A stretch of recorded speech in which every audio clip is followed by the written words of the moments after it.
Hey everyone, I'm working to hit 1,000 subscribers and I need your help to get there. If you enjoy this content, please hit that subscribe button right now.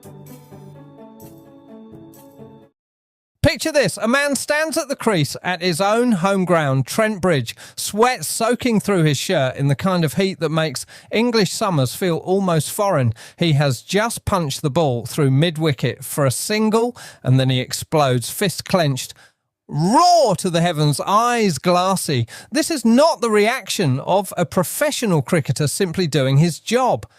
This is the reaction of a man who has been to hell and somehow, against every prediction, against every drunken headline, against every dropped catch and every horror run out, have found his way back. This is Ben Duckett, and this, my friends, is the story of one of the most remarkable comeback arcs English cricket has witnessed in years.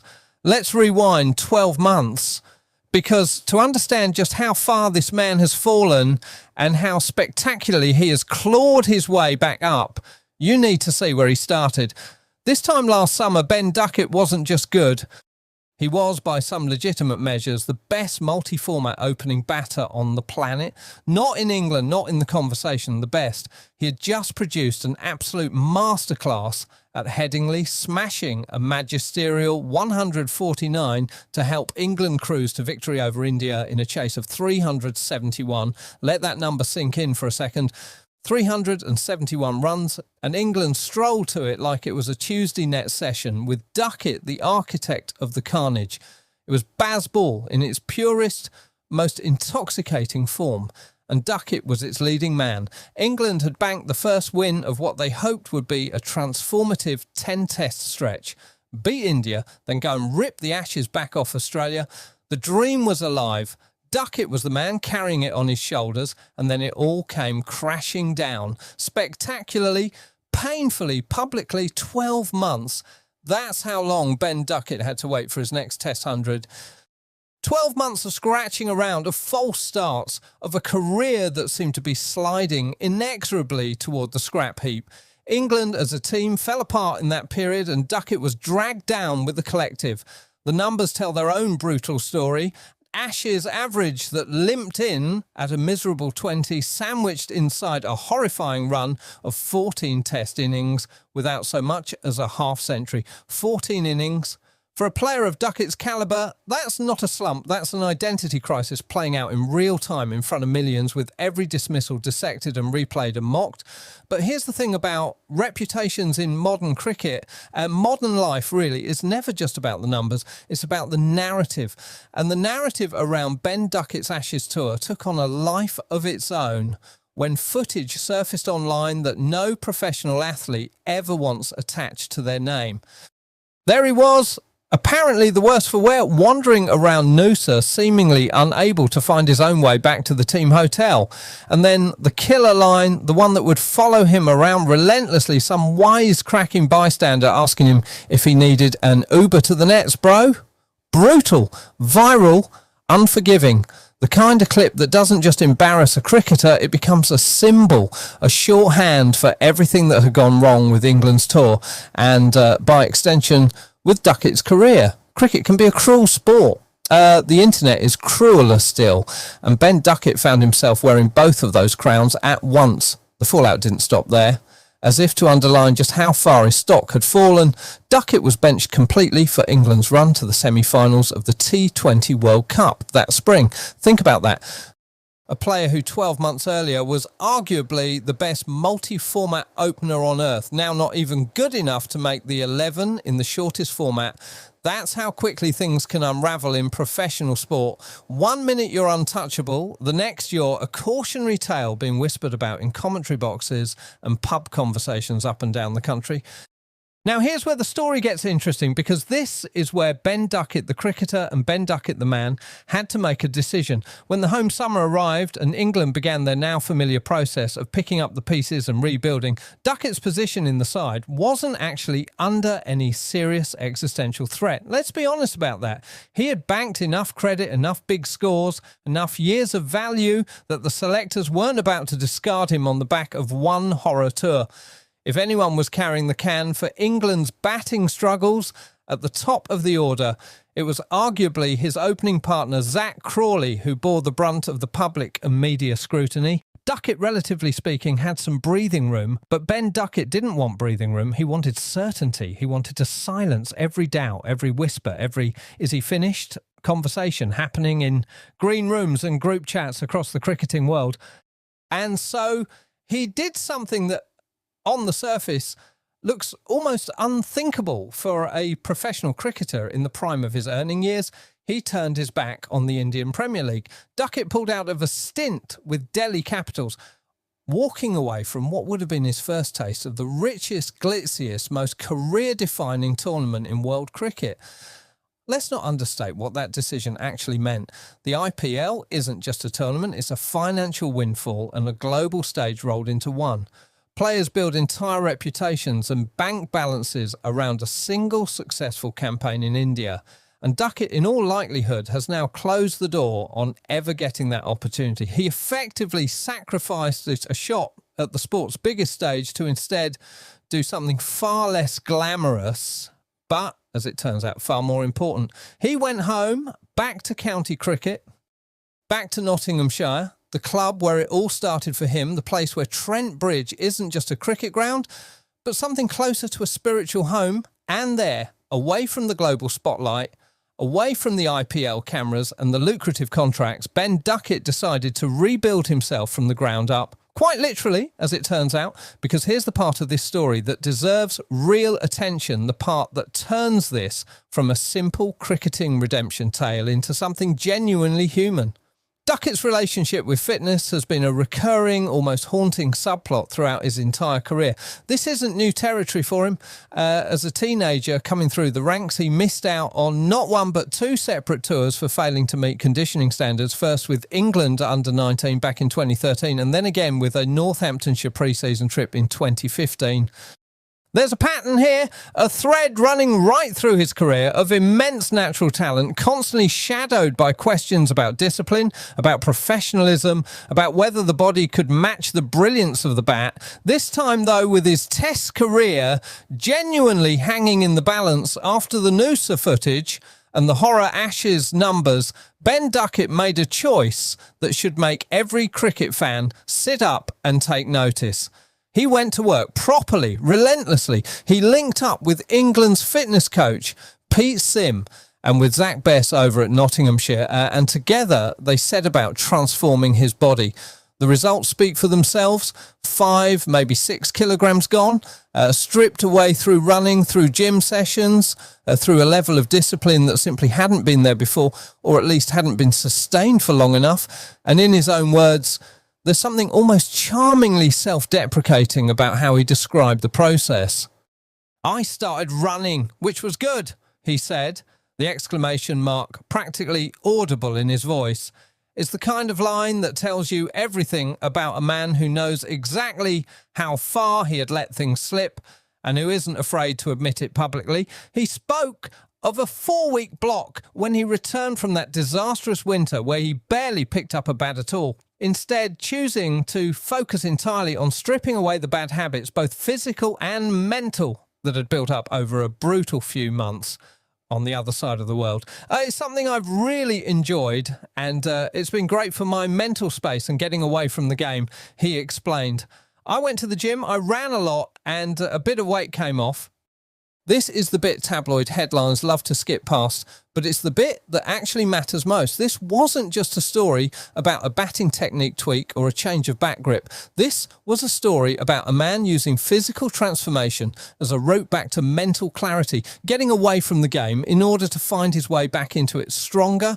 There's a lesson in there for anyone watching, cricket fan or not, and the early signs were promising, genuinely promising. Back in the white shirt of Nottinghamshire, away from the suffocating pressure of international cricket, Duckett started to find his rhythm again. 3 half-centuries in his opening 5 innings of the county season. Then the statement of intent that really mattered, an unbeaten double century against Surrey, 200 runs and not even out. That's not a man rediscovering form. That's a man announcing loudly that he was done apologising for the winter that almost broke him. But county runs are one thing. International cricket, with all its scrutiny and pressure and history, is an entirely different beast, and Ben Duckett needed the cricketing gods, or as he'd later put it himself, Mother Cricket, to finally turn in his favour. The early signs in the Test arena against New Zealand were mixed at best. On a treacherous snake pit of a pitch at Lord's in the first Test, scores of 19 and 33 were respectable, useful even, contributing to an England win, but hardly the stuff of headlines. Then came the Oval, and if you wanted a single match that summed up Duckett's wretched run of luck, this was it. On the second morning, fielding rather than batting, he dropped what should have been a routine catch-off Kyle Jamieson, a moment that handed New Zealand back the momentum England had been building. Cricket has a brutal way of making you pay twice for one mistake, and sure enough, when Duckett came out to bat, he looked in glorious touch, flowing beautifully to 36, only to be run out, not through any fault of his own technique or decision-making, but through a horribly misjudged call from his new opening partner, Emilio Gay. A call that was, in the cruelest possible cricketing parlance, simply never there. Out for 36 through absolutely no fault of his own in a match England would go on to lose. If you were searching for evidence that the universe had it in for Ben Duckett, the Oval provided it in spades. So when the series moved on to Trent Bridge, his home ground for the decisive third Test, you could have forgiven Duckett for half expecting more of the same misfortune. New Zealand had posted a mammoth 438 in their first innings, a genuinely imposing total that put real pressure on England's response. And for a fleeting moment, in perfect batting conditions, it looked like history might simply repeat itself. Duckett came out swinging, announcing his intent immediately with two driven boundaries off the very first over of the innings, bowled by Nathan Smith. Confidence, aggression, the Duckett of old, suddenly back on display in front of his own people, and then just as quickly disaster threatened to strike again. Smith returned, found the edge of Duckett's bat, and the ball flew towards Henry Nicholls at third slip, a chance that by any reasonable standard should have been pouched. A routine, regulation, bread and butter catch for a professional fielder. Nicholls dropped it, the ball hit the turf. And in that single moment, the entire narrative of Ben Duckett's summer, perhaps his entire career trajectory, pivoted on its axis, because instead of trudging off in disbelief at his continued misfortune, Duckett did something defiant. He punched the very next delivery away for four, no hesitation, no nerves, just pure, unfiltered intent, as if daring the cricketing gods to try and take this one away from him too.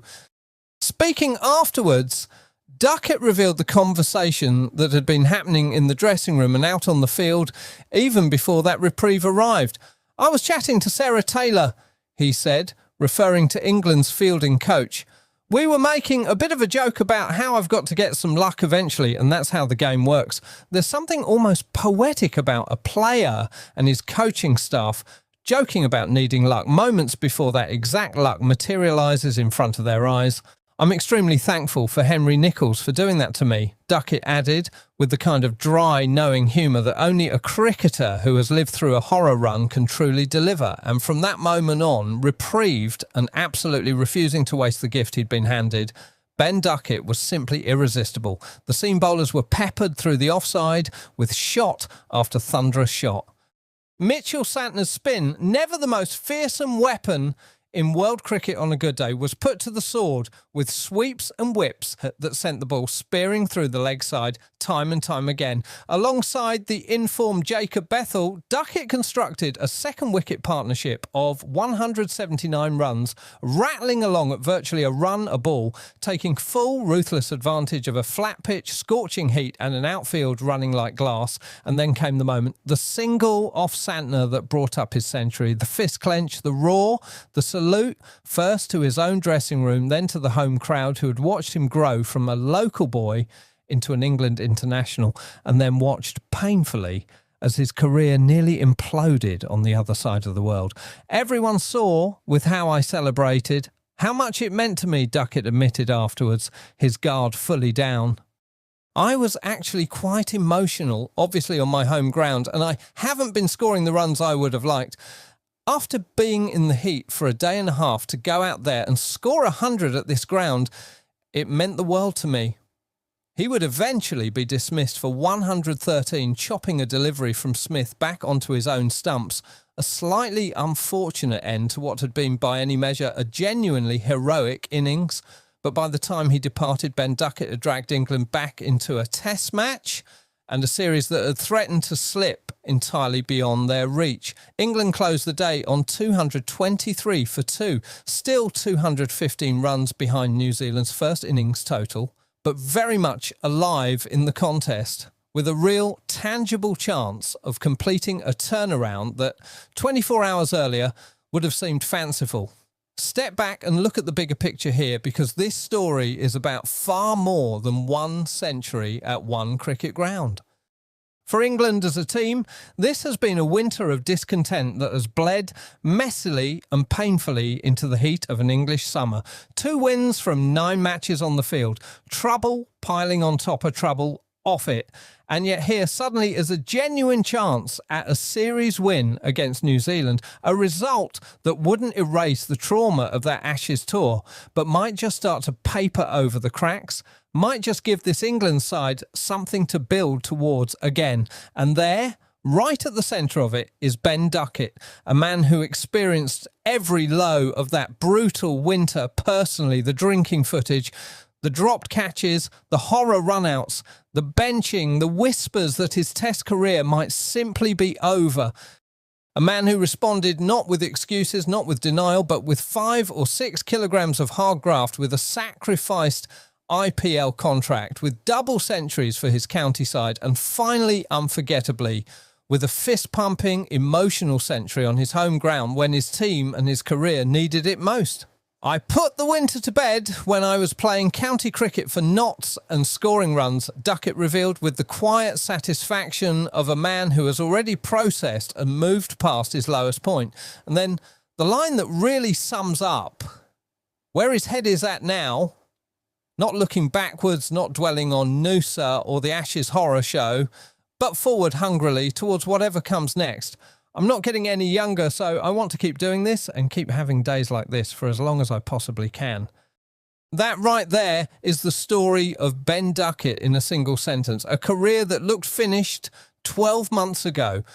Resurrected, not by luck alone, though luck certainly played its part at Trent Bridge, but by a genuine, painful, deeply human process of self-reckoning, from the best multi-format opener in the world to a punchline about Uber rides to the nets, to a man fighting just to keep his place, to this fist-clenched, screaming with emotion on the ground he calls home. If that's not the stuff of genuine sporting drama, nothing is. So as England look ahead to the rest of this deciding test, with Ben Duckett's fingerprints all over the fight back, the question now becomes simple. Can he keep this going? Can this be the start of a genuine, sustained second act to a career that so nearly ended in ignominy on the other side of the world? Only time will tell. But for one sweltering afternoon at Trent Bridge, Ben Duckett gave every single person who had written him off exactly the answer they needed to see. If you enjoyed this story and want more deep dives into the drama, the heartbreak and the redemption arcs unfolding across England's summer of cricket, make sure you smash that like button, drop a comment with your own thoughts on Duckett's incredible turnaround, and subscribe to Boundary Line UK so you never miss the next chapter of this extraordinary series. Hey everyone, I'm working to hit 2,000 subscribers and I need your help to get there. If you enjoy the content, please hit that subscribe button right now.